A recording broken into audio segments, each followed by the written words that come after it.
نه دوی ډېر پاورفل خلک وو. امام قرطبي یو خبره لیکلې ده، بیا په حافظ ابن کثیر رحمت الله علیه زبردست رد هم کړی دی چې دا خبره ټیک نه ده، خو زه دې تاسو ته کومه knowledge پاور. صحیح دي کې یو سړی و د اسحاق علیه السلام په اولاد کې راته، د هغه په اولاد کې عیسو راته، عیسو او د ده نوم دی اعنق. دا چې کوم سړی زه یادوم دی نوم دی اعنق، یا نوم دی عوج اعنق نوم دی. وایي دومره مضبوط سړی و دی چې وایي 3333 گز د هغو ګدوالی و. امام قرطبي وایي څومره ګدوالی و؟ 3333 گز د هغو ګدوالی و. و چې اوبه به اسکلې که نه کونټۍ ورسره وه زبردسته. یا کونټۍ به د وریځ کې هسې ورکړه، وریځ به یې کوله وکړه، د هغې نه اوبه راخلې هغې به وسکلې وې. او چې خوراک به یې کوو نو وایي سمندر کې به یې لاس ورښکته کړه یا دریاب کې، هغې نه به ځان له مایې راویسته او د نور تپش ته به یې ونیوه او به ورید شو به د خوړو.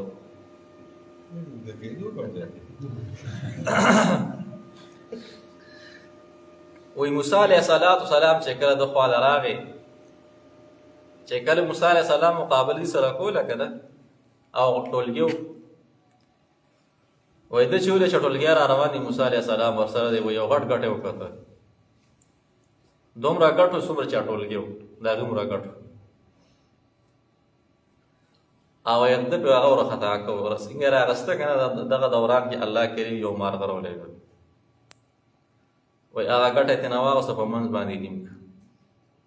مارغه به څومره صحیح دی که نه؟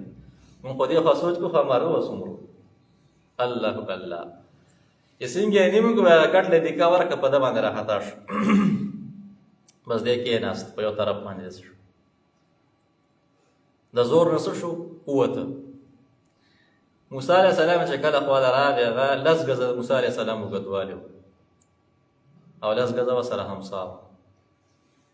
وایي دی ناست دی، وایي موسی علیه السلام یې خوا کې ودرېده، وایي چې هغه کله ودرېده وایي ایله موسی علیه السلام وایي د ده د ګیټو ته راورسېده، دی ناست دی او موسی علیه السلام ولاړ دی او د هغې له دې ګیټو ته راورسېده. دومره لوی خلک. امام قرطبي وایي او چې کله مړ شو دریاني له پاسه یو کاله پورې خلکو په طور د پول استعمالو.